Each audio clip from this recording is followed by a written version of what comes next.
আরেকটি গুরুত্বপূর্ণ অঙ্ক সমাধান করব, সেটি হলো সুদের হার শতকরা 5 টাকা হলে কত বছরে সুদ সুদ আসলে 1/5 হবে। তো এখানে আমাদের সুদ এবং আসল কোনোটি আলাদাভাবে দেওয়া নাই, কিন্তু আমরা জানি যদি ভগ্নাংশ থাকে তাহলে ভগ্নাংশের উপরের অংশটি হলো সুদ আর ভগ্নাংশের হর হলো সুদ এবং আসল।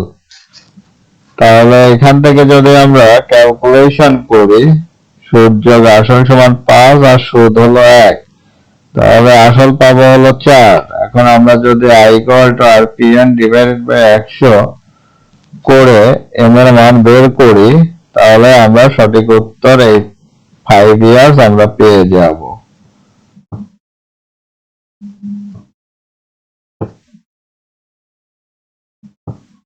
তো ধন্যবাদ, এ পর্যন্তই।